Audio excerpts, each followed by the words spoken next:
Welcome to Show Studio. It's New York Fashion Week, and it's a really interesting show to be discussing. We'll talk a little bit about what's been happening in New York in general, but we're going to focus specifically on the DKNY show. Obviously, a lot of changes going on there at the moment. The shuttering of the Donna Karan label, the exit of Donna Karan herself from the company that holds her name, and a new appointment at DKNY, the public school duo, are kind of taking the helm there, which is obviously really exciting. Before we sort of kick off our discussion and dissection, I'll let my great set of panellists, very colourful set of panellists, at least at this end, introduce themselves, starting with you, Soki.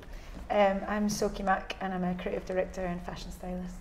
I'm Cora Delaney. I'm a presenter and editorial assistant at large at ASOS Media. Hello, I'm Nathalie. I teach fashion history and theory at Central St Martin's and London College of Fashion. And I'm John Michael O'Sullivan, and I'm an architect and writer. So, I want to start with the first point, which is Donna Karan herself and her exit, because I think it's interesting to talk about it, particularly in the context of New York Fashion Week, because when you think kind of the original pillars of New York Fashion Week, you think Donna Karan, you think Calvin Klein, you think Ralph Lauren, and she started her company obviously way back, I think it was 1984, and really has been, I think, a pioneer for women's wear and women creating clothes that are very kind of, for want of a better word, very wearable, very relevant to women's lives. What does it mean to see that label kind of dealt with in that way? They've said that it's kind of postponed. She's not going to be. They're obviously not showing this fashion week.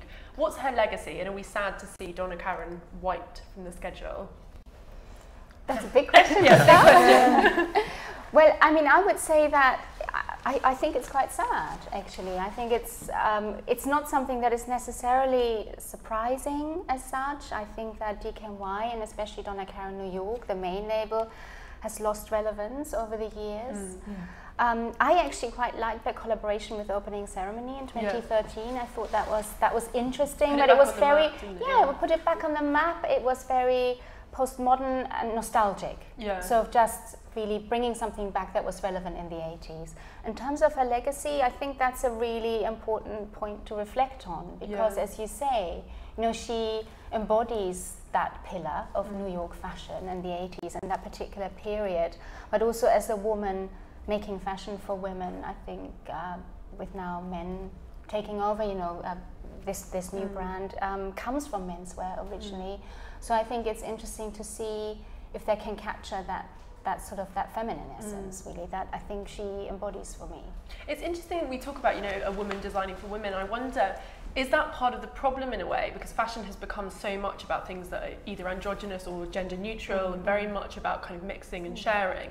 And do you think maybe that's part of the issue, is these brands that kind of have their base in the sense of womanhood can quite easily feel like that's quite an outdated concept? I'm playing devil's advocate, I'm not sure. Yeah, I think in ways because, yes, she was kind of at the start of something, but she was also at the end of that whole line of booze, of designers right through the 40s and 50s and 60s in America who wore, it was very much largely male European designers, female American designers doing that, clothing for women by women thing. Yeah. So she, inherited from Anne Klein, and before that you had Claire McArdle and Hattie Carnegie and all those people.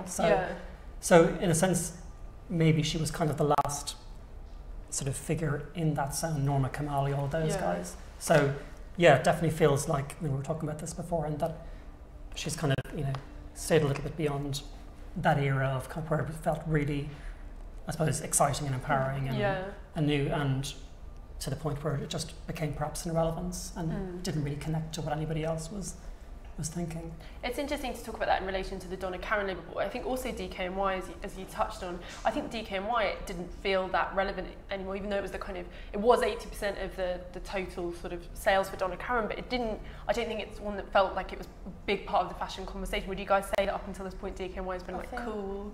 It's not cool. The opening ceremony thing. You're outside right now. It's cool. Drop the mic. But when the opening ceremony thing, see Rihanna wearing it, people like that, you're like, maybe that is cool. And obviously 90s, and I was quite into that. But apart from that, then I think it's just it's evolving now. I'm not saying once you get to a certain age, but once you get to a certain point and you're designing for a caliber of people, then you're no longer in that. My personal opinion on DKNY is it's not streetwear, but it's for the more modern, fashionable women that works. It's nothing too short, nothing too skimpy. It's all fashion but comfortable, and obviously they get to the point where she can't really relate as much to that as much as public school would, because they're in amongst it, so they're kind of creating it for the people. So maybe that's just, and obviously part of like moving on is like how fashion is androgynous now, so men and women wear both. So. I mean, the thing with DKNY as well was it was really androgynous, because I mean, it's all the same conversation, but I haven't thought about DKNY in years, but when I knew it was coming on the panel, I actually I kind of thought more about it.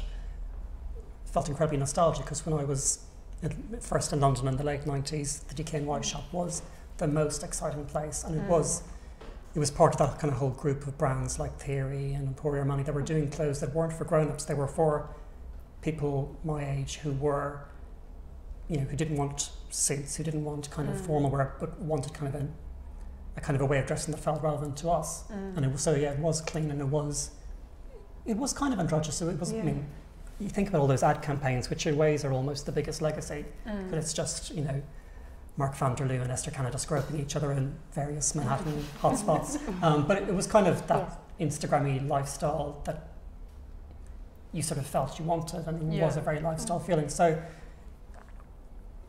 DKNY itself, I think the conversations get quite confused, because Donna Karan, as the label, was very, you know, by a woman, for a woman. DKNY always felt much more about that kind of wave of, you know, I mean, I'm not saying it was anywhere near Helmut Lang or anything like that, but it was that Jill Sander group of, you know, really unfussy, really clean, nothing sort of too offensive or sort of polarizing, but just it had a kind of a great feeling.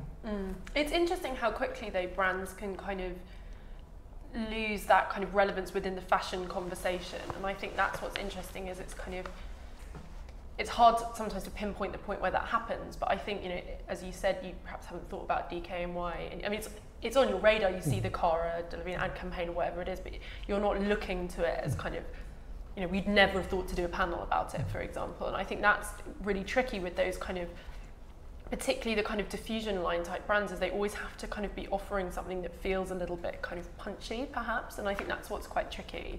Do we think the public school appointment is a strong one? Yeah. Why are they so cool? I just think it's fresh. Like for me, I'm not into, I don't really understand minimalism, and you know. Surely not. No. But I understand it, and when you look at their collection and you look at DKNY, it's just, again, it just looks like they've come from the one family, but it's just evolving, and it's just something fresh. I think they needed that. Again, what you were saying about the collaboration they did with opening ceremony, like they needed something fresh. Like I remember when I was younger, DKNY was skirts, t-shirts, but it was all branding. People wanted everyone to know they were wearing that. And then obviously for a while it died down. And now they've just realised that this is exactly the people that want to wear it. Everyone that can just about afford to wear that wants everyone to know. I've spent £300 on this t-shirt. Like when Calvin Klein did the reissued shirts and they did that Lottie Moss campaign. It feels like a really good time for DKNY, because there's all that nostalgia in the air, but then it's also like if they can marry that nostalgia with doing something that's a bit forward thinking and kind of taps into what public school are doing, which is obviously very on point, then it could be something really, really successful. To me, public school is still, I had a look at it more closely in preparation. I think, you know, it's like rag and bone, it's a bit like Theory, but to me it's not a driver, it's not directional in that sense. Yes, it picks up that New York vibe, which I think is sort of part of their ethos as well, but I still don't feel that it's really pushing those trends. I see other New York brands doing that much better. So I'm really interested to see what they can actually offer. And yes, everybody is saying they're the hottest ticket right now, but I'm just not sure. There's a lack of youth in general in New York. I think that might be part of the reason. And I think with the public school boys, I say boys, they're not, like one of them I think is 30 or 31 and the other's 39, 40. I think what's interesting with them is they're very good at making the right connections. You know, they work with great stylists, they work with kind of really cool people, they present themselves in a really interesting way. They're all about image. And I thought what was really interesting with their hire as part of the Donna Karan group is alongside hiring them, they also hired, I think it was Apple's, I've got it written down somewhere. The media. Yeah, he was worldwide marketing communications at Apple, creative director of that, Hector Mulas. and they've hired him to be chief image officer. Yes. Do you think that's like whatever that means? I want to have that job. But and it's such a good. I just want to chief image. It's a policeman's hat or something. But that's really interesting. I think it shows the direction that DKNY is going. It's going to be very much about image, and I think that's something the public school do in a really interesting way. I do think also with public school, I think it was interesting that you mentioned New York just there, because I read a couple of interviews with the two designers, so Dao Yi Chow and Maxwell Osborne, and they talk about this love of New York, and they said that's the biggest driver behind what they do. And I think that you can see a synergy between Donna Karan there, which is interesting. I think that kind of interested in looking at what's happening in that city and using the city as the basis for But I wonder the how collections. successful this brand is for, women or, men shopping in New York. I think it's probably 50-50 or maybe even less.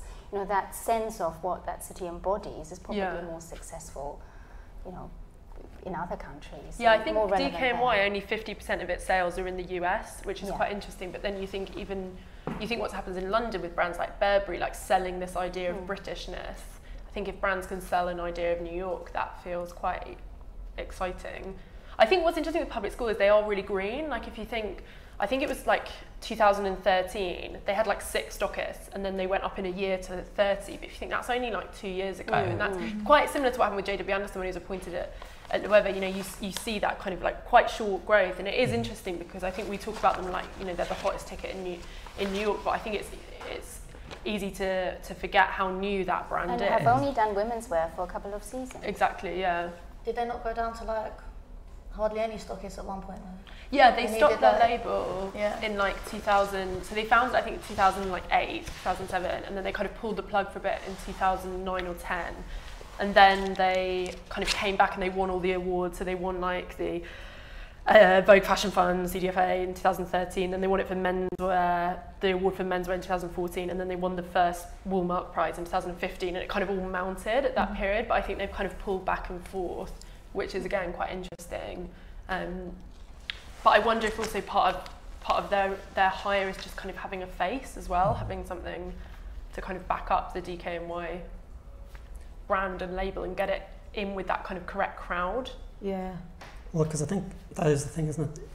If you look at all these European, couture brands, there's a kind of a procedure. If someone comes in, it's like, they spend a few months in their archives and then they come up with a collection that kind of, plays with a brand that's essentially irrelevant in a way, but they find a way of making it new. Because everything in New York is younger, there's not really been that cycle yet. So Calvin Klein obviously has great new designers, but it's not new, but replacement designers, but it's not the Calvin Klein that it was. It's a much more, high-end, almost aggressively kind of high-end version of it. So it's what the thinking is in bringing public school in, what they're going to try and do with DKNY's label. Are they going to, is it all about going right, new generation, new thinking, let's start from here? Is it about somehow trying to continue a legacy?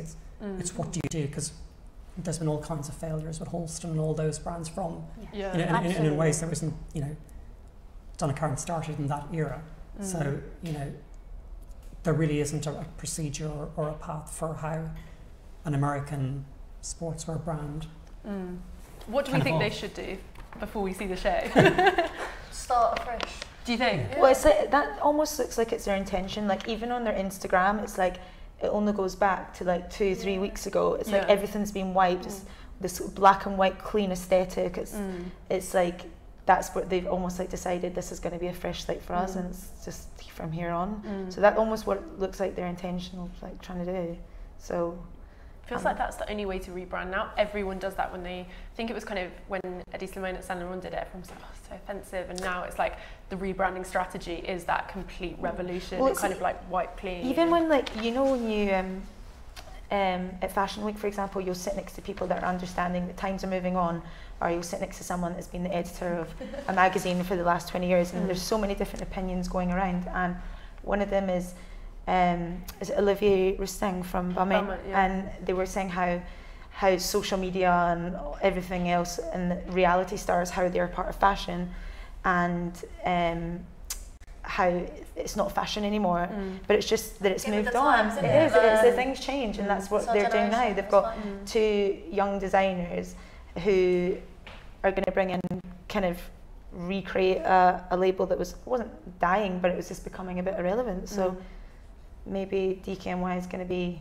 cool again. It's interesting you mentioned Olivier Rousteing, because when I interviewed him here for the series we do called In Fashion, and he said that actually he feels like, so the people he associates himself with, that he gets quite a lot of flack for associating himself with, so kind of people like, you know, Kim Kardashian, Rihanna, all the kind of big Instagram stars. Yeah. He was like, I actually think that's how what I do is most similar to what original kind of Bauman was about, because he was like, they're the jet setters of our age, and he was like, it's exactly the same as kind of way back when Bauman courting those kind of like, you know, fabulous women. I just think it plays out in a very different way. Yeah. There's definitely this kind of snobbishness about kind of the Instagram generation completely. I wonder why that is, that sense of it not being fashion. Yeah. It's probably they ain't got any followers. It's like some people just don't like change, you know. Some people just don't like change and what they know. So now it's like when I was in LA and you see him, like he's in a circle where he's friends with all of these. It's not forced. It isn't. It's a friendship. It's like a relationship, and it's real. But maybe again, like maybe people just aren't used to the change. So it's just like if they weren't wearing it, then who would care? That's who people look up to now, and that's it. Like, do we think it is affecting the quality of design ever? Because obviously social media adds to that focus of fashion just being about the flat image, and which is already a problem. I think we had that conversation when sites like Show Studio and Style.com and what have you started about kind of these flat catwalk looks, but it seems that obsession with the flat image now exists so much on social media as well, and I wonder if that is affecting design in any way. Well, I think I was actually in with some designers recently, and I only come from it from a different perspective, which is like, I shoot your look, it's all visual instead of sales and everything else that goes with it. And what I've overheard them saying is that actually now more than ever that designers want celebrities, singers, bloggers wearing their clothes, whereas before, I remember when I started styling, it was like it was elitist, that you couldn't borrow anything designer for a singer, but now it's where they're throwing it at, and a lot of them say that it does. It's kind of, they feel that they're kind of reluctant to do it, but if they want to make money, that's the only thing they have to do.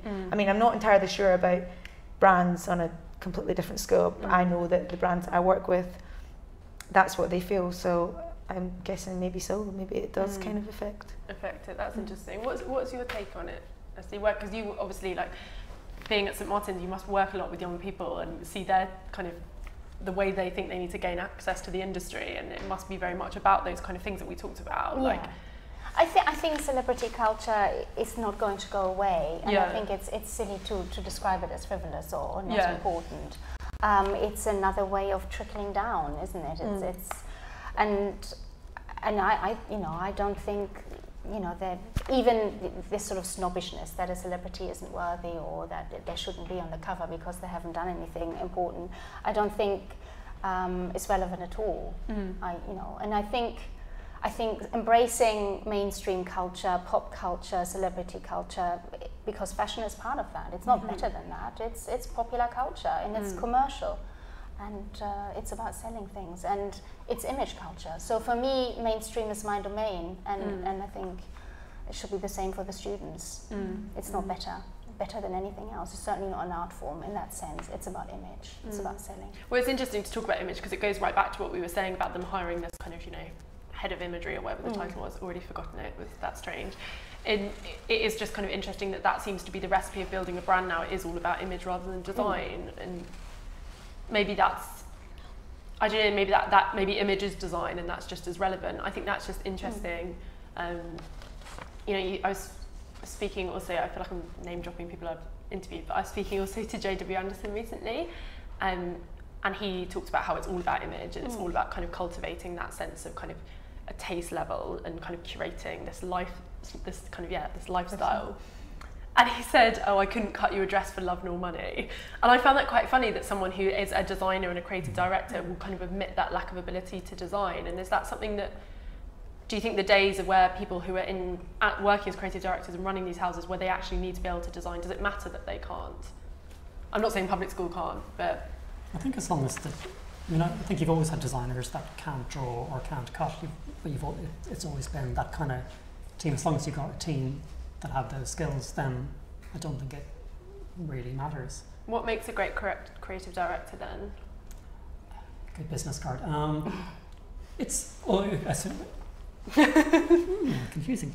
No, I think ideally, coming back to your point about the image officer, I do find the image officer thing a bit bizarre, because I kind of feel like if you've just appointed some new designers, then making a big deal about hiring an image officer kind of feels quite corporate and quite almost against, bringing public skill in to kind of put their own perspective on things. So ideally, and JW Anderson is a great example of someone who just feels very in control of everything that his brand touches, and similarly with Loewe, and who deals directly with social media and kind of just is incredibly aware of image, as you're saying. So that to me is someone, not saying I necessarily love everything he does, but in terms of that kind of model of someone who just has a very clear sense of what he's doing. I think you're just looking for confidence, and when you look at a designer's work, that's what you want to see, is that confidence and that clarity and that vision.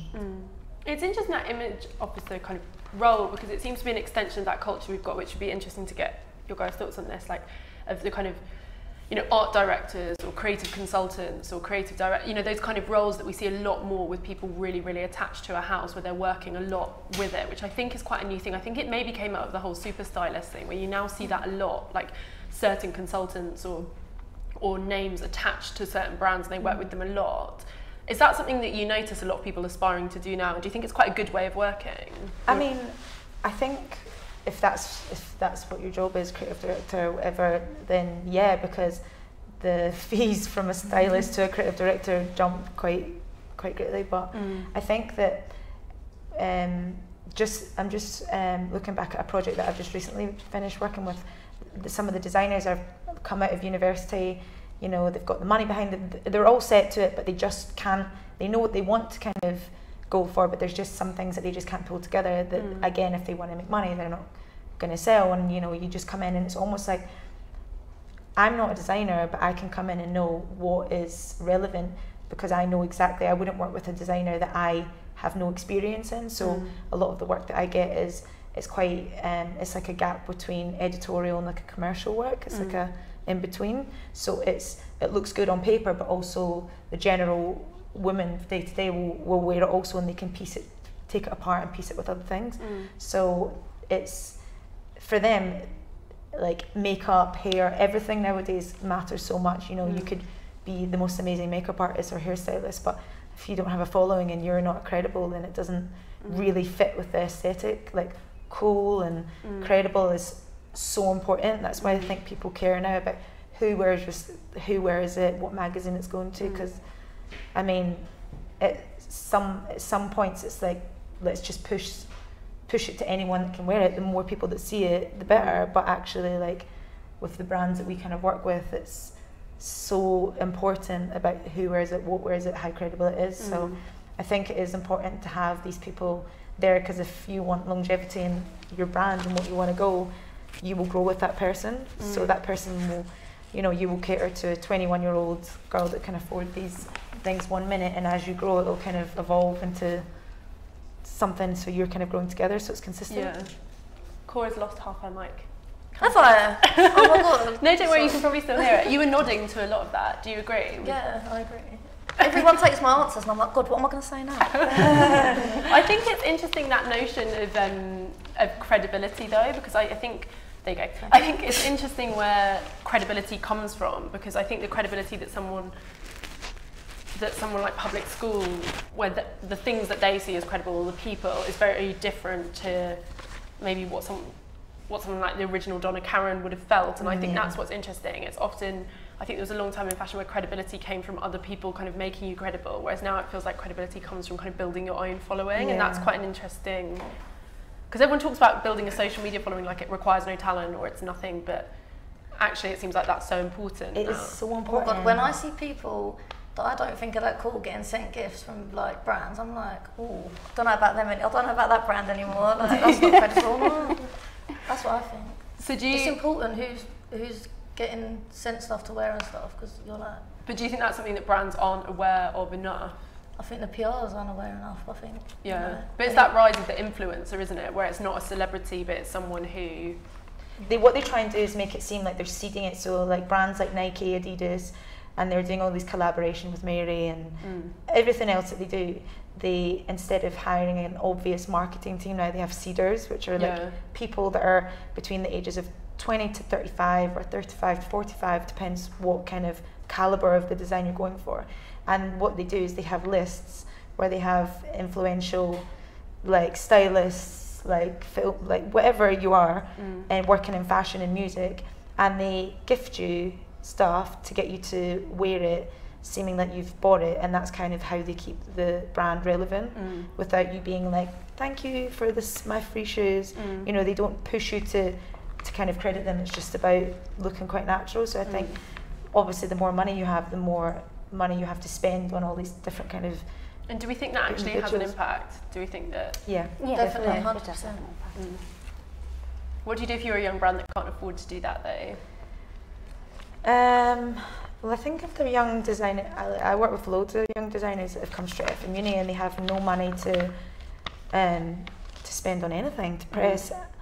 I mean, what I would do is I would source out the people that I kind of look up to, that I would want my stuff placed in, and I would offer. Like, this is a designer, I think she came from LCF, and so you kind of wear it, like then someone else sees you wearing it, it's just kind of word of mouth. It's like if it's sitting in your closet at home and you're being a bit snoopy about it, then no one's going to see it. What's the good in having all that work if no one's going to see it? So I think if you had no money, and also a lot of PRs these days offer free publicity to graduates and designers, because they're looking for fresh talent to keep their PRs relevant. So they'll have the clients that already kind of spend loads of money and they get their sales and everything, and then they've got the ones that are kind of just for show. So they'll probably have a year contract with them, just kind of build it, and then from there, like I know there's I can't remember his name. He did the big penis, the inflatable penis. Have you seen that? No. And he's just showing it V-files. Oh, is it also an inflatable octopus? Yeah. I love like, that. I know a lot of great. I know a lot of these designers can't afford, and so PRs help them out for free. And then once they get on V-files or these kind of shows, then that's where then they negotiate. So that's but even just like letting someone wear something to a party and just give it back. It's like people say that to me, like, oh, like you can wear it, but give it back. Give it back. Well, Marcus Amida did this nice campaign, or doing that at the moment, asking the Instagram followers to send images that not really them wearing or their followers wearing Marcus Amida, but ways in which their work has inspired them. Which I thought was a really nice campaign. So it's not about sort of supporting the brand and saying, you know, look, I own this, I have this, I was given this, but how have I customized my own jeans or my t-shirts, and how did that make me think, or how has that influenced my style? And I think that's a really positive thing to do. And they're a brand that were incredibly successful at, I think, harnessing that kind of like it being worn by the right editors, and they kind of actually found, I think, their voice through the street style set before through the celebrity set, and I think that was very cleverly done, and it never feels too forced. But what do we think of this world of kind of the influencer rather than the celebrity? Because it's much, I think the thing with celebrities is there is at least kind of you understand this sense of them, you know, the legality of promotion and advertising and paid for content. But I think with these kind of influencers, it's a lot more of a kind of grey area, particularly with things like social media. You know, what is kind of, and it was a big kind of hot topic with the bloggers about them declaring, you know, what they were paid to write about and what they weren't. And do we think that that's kind of, is it impossible to kind of? I mean, when you're not making, when you're not a celebrity or, you know, an actress, whatever it is, but the majority of the time you're working towards getting campaigns and getting paid to represent designers. You know, when you're a blogger, whatever, you know, anything that's free is free. You'll take what you can get. I know that now a lot of brands are paying people to kind of like post. Like it's amazing. Like I think there's a girl that I was working with, and you know, for 10,000 followers on Instagram, you can get paid per one post between £500 and £1,000 per one post. That's ridiculous. So like brands have this sort of money to be able to spend on that because they obviously know it works. But I mean, again, there should be something in place where if that's what you're going to spend, then really they should be quite quiet about the fact that they're being paid to do that. But the more people see something in their face, the more you kind of, if it's the right aesthetic, the kind of more you want it. It's like those Melissa, the jelly shoes that are collaborating with every single designer through Fashion Week. Like they've obviously thought about that clearly, and they're actually so cheap to buy. But I shouldn't say that, but I know they do that and pay an awful lot of money to bloggers and stylists. And I always think that's like, but would you, if you weren't setting that free, would you be wearing it? Yeah. And sometimes I think I'm like, I don't, do you know what I mean? Like, yeah, but the people that you're sending it to are the people you want wearing it, and the people that you want that credibility. So someone of that caliber, like a stylist or an editor or a writer, if they care about their image and everything that goes with it, they won't wear anything. No matter how much money it is, they won't wear it if they don't want to. So I think that's kind of where it comes in. It's like, I think it's also, I think it's fair that bloggers are sent things. I think it's absolutely fine, because I think blogging takes time and it's work.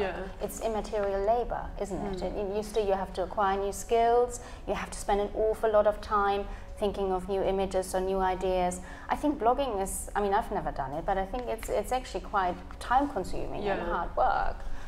And it's not paid, but you are working for nothing, supporting brands. So I think even if you're given a handbag and a pair of shoes, you can't eat that. So there has to be a way of supporting bloggers. It's just interesting to contrast it with, I remember when, I can't remember what award she'd won, it was Susie Menkes had won, I think it was like some kind of like, lifetime achievement fashion or something type of award, and she made this point that she'd never accepted a free gift in her life. And actually, if you work for something like the New York Times, you can accept free gifts, and it's so interesting that world, it almost seems kind of laughable and so antiquated when you look at, not just how bloggers are operating, but these like legitimate, serious strategies that brands are employing to get their word out there, so heavily based on gifting. And it's how that remains kind of ethical within, sort of fair criticism and what have you. I guess journalism is, it's criticism and it's newspapers, and it is that world of absolute truth. So it's quite different. I mean, blogging and Instagram is about opinion and feelings, and I love this, I hate this. It's kind of, it's quite personal. I think you kind of can. I mean, if anyone wants to send me anything. But no one ever has. But, it is, it's kind of, trust is such a fragile thing. So I think we did some stuff for a magazine I worked with recently where we were writing about some of the YouTube stars, where we spoke to people who followed them, just quite to kind of random sampling, and a lot of the followers were saying about how they had started off really relating to these people, but then as their lifestyle suddenly became more and more Kardashian, then it's not the girl next door whose style you love, it's kind of someone leading this impossible life. And even as teenagers, they're getting that, they're like, this isn't kind of what I signed up for almost.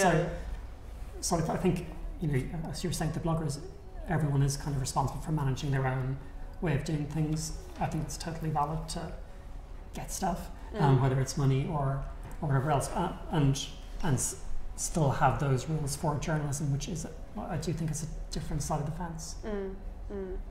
And do you think, just going back to Instagram, it's interesting to think about it, because I do think brands, we kind of all agreed they can be made through Instagram now. Do you think it is more important than whether the fashion press liking something if it's popular on Instagram? You're kind of nodding. I think Instagram is like, I don't know, it's free publicity. I think it is a bit like, it's a little bit embarrassing sometimes. I think it's like, it depends on exactly, it's a designer, it depends on kind of where you're at with it. I know, like you can't fight it. It's like, it's there. It's so bad. Like, even sometimes, like when I wear something and there's this the way of wording it, and you just think, oh, I sound so full of myself. Like, I just can't be that, because that's not me. But it just comes like so normal. Like, I know that sometimes at Fashion Week, when I find it weird right now, because obviously I work in fashion, so I still can't get to terms with the fact that people want to dress you to go to a show. And I'm like, well, are my clothes not good enough? Well, obviously they're not. So they're giving you stuff so that no one can, or random street style blog. It's not like a red carpet, but it's like, it's influential again. So like, when you were mentioning Marcus Almeida, and it kind of started from there. When you think about like Tommy Ton and all the kind of big street fashion photographers that did all Fashion Week, it was like at one point after Milan Fashion Week, you just looked every single picture. It was like denim, denim, denim, denim, denim, and it made it look cool, and whether you can afford that or not, that's what you wanted to wear. It's like when you go to a Nazir show, every single person is wearing Nazir, and it's like a uniform. I love it. I think it's, you know. It does add in a sense of authenticity, but then it's ironic that we talk about people then being dressed for the show, because it's this like fake authenticity. You know, it's that weird thing where you're right. That person's never heard of the designer. Yeah. So, you know, I've seen celebrities sitting in the front row, and I think, how is she sitting in front of me? Like, how did she get to sit there? Like, I've been working with you for 5 years, and I know that. Do you know what I mean? But it's just how it is, and it must be hard for a designer because they might be sometimes a bit reluctant to do it. But everyone's got to eat at some point, you know. So you kind of have to work alongside other people that will give you the best advice to expand your brand. It's interesting to see that kind of street style obsession enter the menswear world. Just bring it back to public school, because I think they built so much of their aesthetic and success and kind of veneer of what they were about, and that definitely that kind of sense of being a very cool brand through being shot on the right kind of boys, and that look, you know, that incredibly kind of like minimal, quite sort of hard in terms of some of the outerwear and the jackets, but very kind of, you know, relaxed, nonchalant look. They really, really sort of own that, and the people who get shot, a lot of people like Eugene Tong, who works with them as a stylist, like they've come to kind of be part of that aesthetic for the menswear, and I think that's maybe why they've been so successful, as they were the first brands, I think, to make use of that menswear street style outside of the kind of suited brigade, which is interesting. Here we have the show.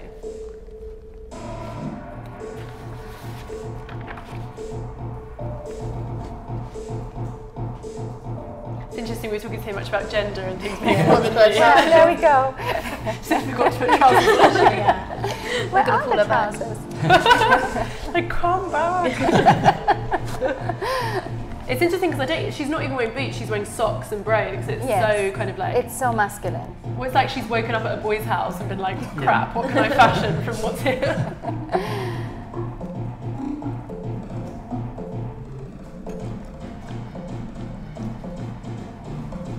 It's interesting, we were talking about kind of, you know, fresh start, and you mentioned the monochrome on the Instagram. It's interesting, that first look I think says a lot, because it's incredibly masculine, so it is acknowledging that they are menswear based. But you see, in this skirt that's coming down now, this sort of wrap, the way it's wrapped around, that's part of the 7 easy pieces. I think, you know, that idea that Donna Karan, that made her famous. And, you know, she was called the Chanel of New York, wasn't she? So I thought, that's really interesting to have a wrap skirt there. But do you not think the collection would have felt so different if that second look had come out first? Yes, like the fact that's that they true. did the... That's true. We have to pray that our internet connection stays.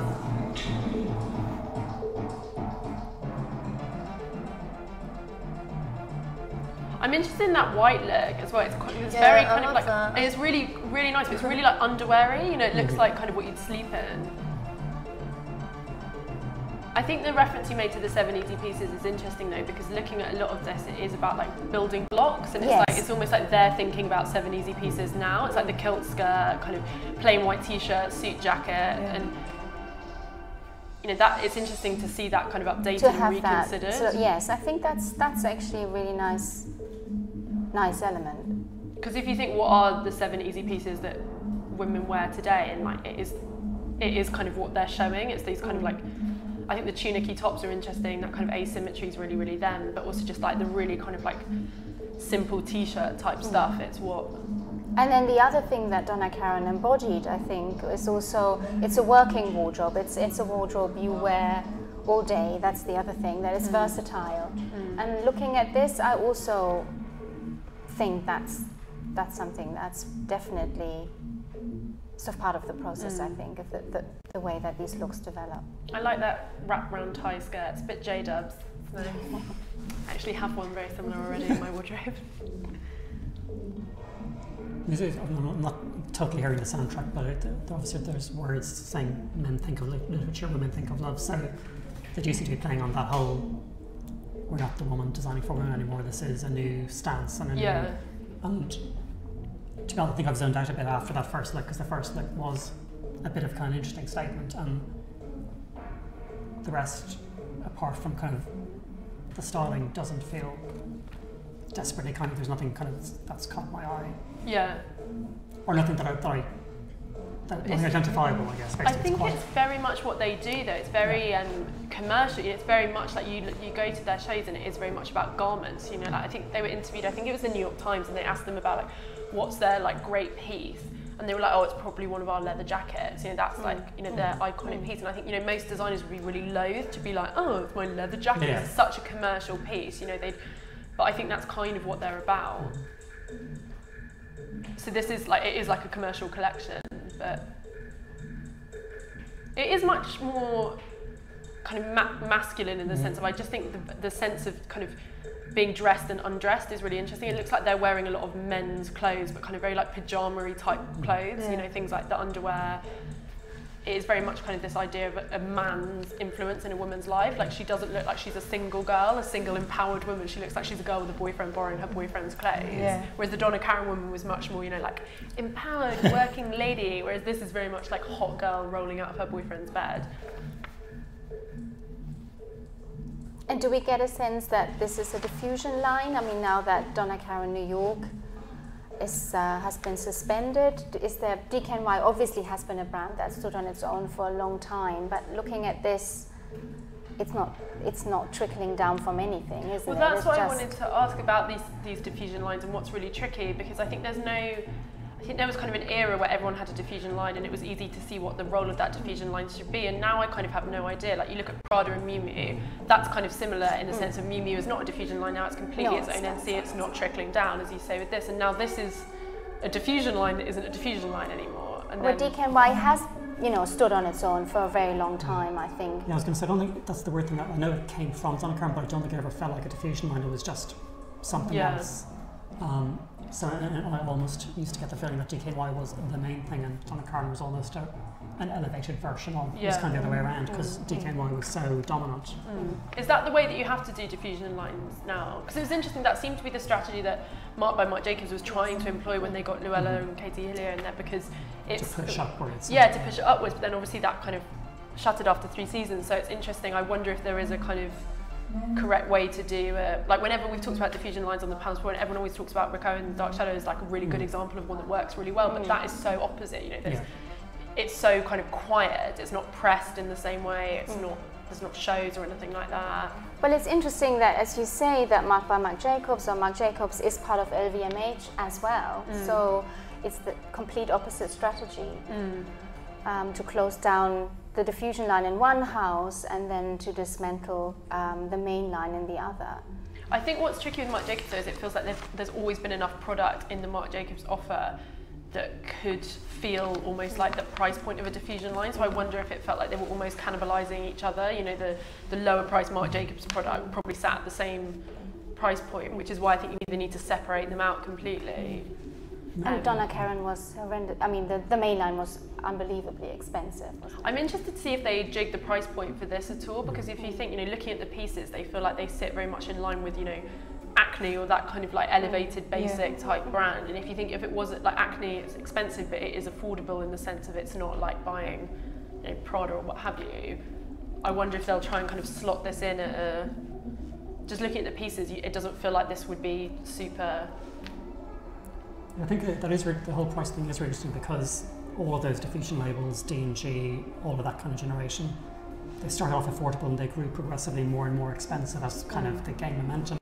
That kind of pushed mainline prices up and everything just got ridiculous. So I kind of struggle, to be honest, to think of brands that nowadays do what DKNY did in terms of being exciting and affordable to kind of that starting customer. Yeah.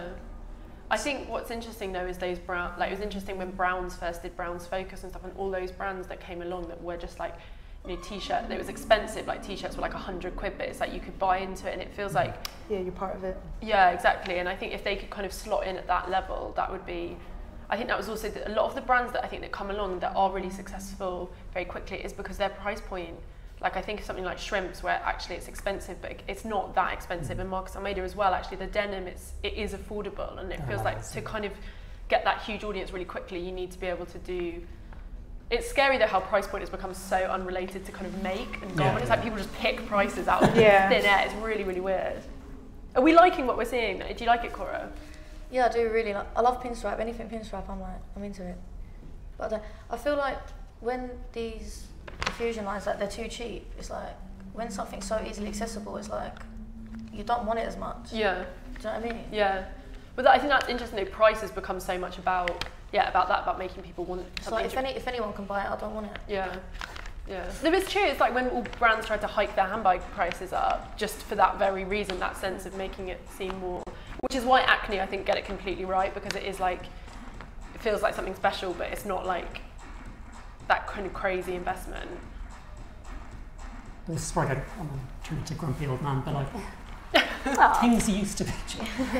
Look, when I remember we were going to the Queen's store and you could get a shirt for under £100, you could get an amazing embroidered, we've got coats at home that were like £200. Yeah. You know, and I don't know at what point, I mean, and that was still, kind of, it was still an investment, but it just seems to have gone so insane. And I do get part of that is that as things have evolved, people just put so much craft and so much kind of labour into, everything is double-faced and triple cashmere and, the works.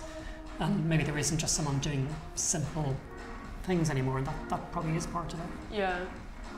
But then I think it is difficult, I think, just in terms of pricing, because the high street itself has become so expensive. Like, when you look at kind of, like, even brands like, you've always had that kind of elevated high street, so things like Whistles, but even like, now brands, you see things in Zara that are like £200, £300, and I think that just that pricing has just become this total complete minefield. And you see it like with Balmain have t-shirts that are like £1,000, and there's obviously audiences for it, but I think that removal of price being related to make is quite dangerous, because it does mean you can't kind of, price just becomes almost like a part of your branding strategy, and that's really dangerous, I think. But I think that contemporary market is really interesting, that kind of that price level, and the number of young talent that are coming out and slotting themselves into that level, I think is really interesting. But I think the women's wear prices are crazy compared to men's wear prices as well. That's another problem, I think. Like, at least men's wear you can get good stuff quite cheap, but women's wear is absolutely mental. I like these pieces at the end. Yeah. I like the socks. Yeah, I like the socks. I can't pull that love off the those pop socks and braids. You like Lucinda Chambers, she loves a pop sock. Every Vogue editorial, it's Lucinda, it's a pop sock. It's funny because on the surface you kind of go, it's just another one of those shows, but then the things about the really, really masculine thing, sort of juxtapositions, but also that kind of quite undressed feeling. There was a lot of those dresses with nude backs, and it's something you don't see that much of in New York, because you go to a lot of the shows and it's a lot of slip dresses, a lot of those separate pieces, but there's something fundamentally quite conventional about all of them, and this was a bit more, when you looked at closer things, there was a lot more going on, and there was a bit more push and pull between masculine and feminine. I think what's really smart with this is it's like they've really tapped into that energy of like, I feel like fashion became so big and the street style thing became so big, there's this point where, it's almost like not cool to look like you like fashion, and I think they do that really well because everything is so perfect. So the white t-shirts are like completely perfect, but so you are kind of engaging with fashion, but you're almost like removing yourself from it, and you're sitting a bit above it, and like you're too kind of cool to be interested in fashion. You always look very underwhelmed, very like you haven't tried. But I think the problem with DKNY before, particularly those Cora Delevingne campaigns, is they just looked a bit naff. Like she was always like super logo-y, and she had kind of hair that was like an ID shoot from like the season before. It just felt a bit kind of like, that's not that cool. Whereas this, it's like so nonchalant. It's kind of like the palette is so simple. Some of the pieces are quite, plain, not that exciting, not that energetic, but that makes it feel a little bit lofty. It's a bit that kind of too cool for school thing. And there's some photo print things there, which is like a really small nod to kind of. It'll be interesting to see. I'm interested to see how this is presented in imagery, like how this kind of, what they do to kind of like whether they're going to do like a really amazing kind of special look bit, how they're going to shoot this, what the campaign will be like, because I think this was quite a kind of low key catwalk show in some ways. So you get the sense that their big conversation, their big kind of output is going to come in lots of stages, which I guess fits a lot with the digital generation. It's like that drip feed of content and information. It's less street style than I expected. Yeah, it's more which kind I think is a good move. I think to get the balance right of what they want DKNY to be now. And I think there is a certain formality to it, even just in the fact they have like an evening wear section at the end. Yeah. It's quite like a conservative way to do. Yes. I like it a lot. I really like what they do. I think it's cool. Like I think it's also exciting just to have something in New York that isn't so kind of. It's like I feel like it's interesting this season that everyone's been celebrating like 10 years. You know, Alex Wang was 10 years, and then like I think it's like Philip Lim was 10 years. There they are. I think they look really cool as well. Remember when someone showed me gone. them before, I remembered what they look like, not what their collections look like. They're really, So, really cool. They're cool, yeah. I was at a dinner with them once in Paris, and you're like just deeply aware that you're really not cool, and you're like trying not to say anything, and you're just like, You're like, no, I've never experienced that. So. I'm like deeply uncool. I was like sat with them, like trying not to say anything, and just being like, hi, yeah. So we're impressed then. We like what we've seen. Do we think that's the right direction for DKNY to go in? I don't know, I'm in the middle. Why'd you say that? I think it's just because it's my personal opinion, and when I'm looking at it, it just seems a bit like it's so minimal. Like when I was looking at some of the silk kind of black dresses over the t-shirt, and it looked like look after that, it was like exactly the same. And I guess it only looked kind of like just because of the way it was styled, or the socks, or I just felt like it was just so minimal. But when they came out with the pieces at the end, I kind of felt like that was a bit, but I guess they're ticking all these boxes that they need to kind of fill, which is like the androgynous part, still keeping like DKNY's kind of brand, then it's their influence, and then like femininity as well. So that, the end part was kind of what I liked the best. It's interesting. I think the tailoring's interesting, because I was just thinking, if you are a girl that kind of likes that kind of quite masculine thing, I think at the moment a lot of girls who dress like that, they do end up just buying menswear. Yeah. So I think to have someone doing that in quite a dedicated way is quite interesting. That's not kind of crazy, like, because obviously if anyone likes tailoring, they love Celine and all that kind of stuff, but it's so expensive, and I imagine this will sit in at a lower point. Yeah. And a lot of girls who are just buying kind of boys stuff at the moment. I wonder how much it will. It's different to the collection they just showed, but it's very similar to their public school women's wear, and that's the only thing that I find a bit. I wonder how that conversation will sit, because you know when brands' own label is too similar to what they're doing, like that's what's always been very smart, going back to JW Anderson, like Loewe feels like a very different conversation to what's happening, but their aesthetic is so refined and it's so kind of like they have such a specific taste. That's just my only concern, is how they'll keep those two things not feeling like they're just kind of. Yeah, it's like Chris Van Ash and Dior, you can often just kind of go, you know, it feels quite interchangeable. So. But you liked it, Cora? You just like the pinstripe? I really like it, but I just think they might just be like setting a bench, you know, like we're here, like we've changed it, and then next season it might be, you know, a lot different. Yeah, I think that's smart. I think you're right, it's kind of a bit of a palate cleanser. I think with that one, it's kind of like, we're here, this is what we do, this is what we're about. Because also I think it's important to talk about, like, public school, I don't get the impression there's been much coverage at all over here about them. I think they're really kind of hailed as like America's heroes. There's big profiles on them in big American titles, but over here no one's really, like, they're not a name, I think, even amongst the fashion pack that everyone knew. Like when that appointment came out, a lot of people were like, oh, you need to like Google public school now. So I think a lot of it is probably them presenting what they're about to a big audience that maybe wasn't aware before. But do we think it's the right, we were talking about what DKNY should be, or do we think this is the right direction? It almost comes back a little bit for me to, do you need a DKNY anymore? I know it's a massive company and hundreds of shops and lots of people employed and everything. But it's a cool, you know, what they showed is really interesting. DKNY came out and appealed to a group of people and was really successful for a long time. There's a new generation now who've grown up with their own brands, and you mentioned Alexandra Wang earlier, and there is kind of that, you know, for a point everyone was talking about Alexandra Wang the way they used to talk about DKNY. So in the same way kind of Rick Owens has his tribe and all that kind of stuff. So you kind of think, right, in this new world where everyone's got very different things they're interested in, is there space for DKNY to recapture something? Is it kind of almost parasiting on public school and going, right, the name is more important than the design? You know, so it's almost like, are public school better just doing their own thing and being great at it, or kind of handing it over to. But LVMH is not involved with public school. I think they not are, though. Are they They now? are. Is that They weren't. changing? Oh, Yeah, right. they weren't when the appointment was initially made, but they now. Okay. Yeah. Oh, right. Well, that's smart then. Yeah. That's Bought up very shares one by one. No, Majority it's interest. interesting. I think it's not the most sustainable. I agree with what you're saying. I think it's really good that you said it. But then it's not the most sustainable way of working when you think that brands are kind of cool for a minute and then they stop and then new designers come and they start their own brands. I wonder if it's part of kind of changing the expectations of people entering fashion. And you almost think like when you say kind of cannibalizing public school, and why aren't they better just doing what they're doing?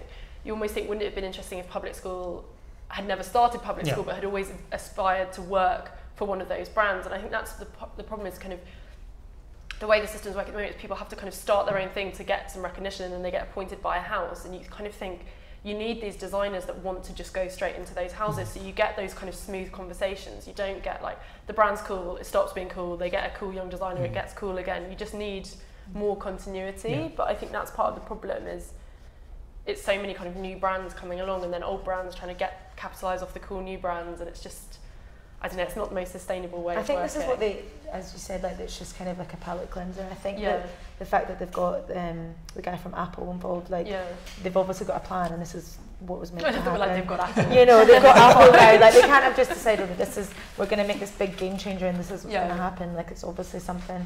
Maybe next season it'll be something completely different.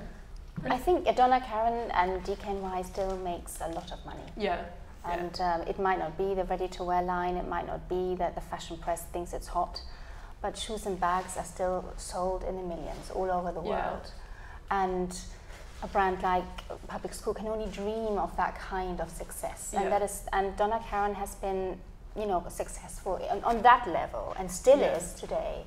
So I think it's a nice, as we say, I think I agree with all of you saying, it's a palette cleanser, it's very clean, but I'm still waiting to see if they can build on what Donna Karan achieved. Yeah, it's easy. I think it's easy to be dismissive of those kind of. Yes, it might not be hot on Instagram, but it's still enormous business. It's enormous, and it's interesting to relate that with Public School having. I mean, I'm sure it's more than 30 stockists now, but 2 years ago it's 30 stockists. You think we talk about that like that's impressive, and it is impressive for a young brand, but as you say, compared to kind of the might of it's interesting to relate it. It still is. Well, should we give them a round of applause to wrap things up? Thanks for a great chat, guys.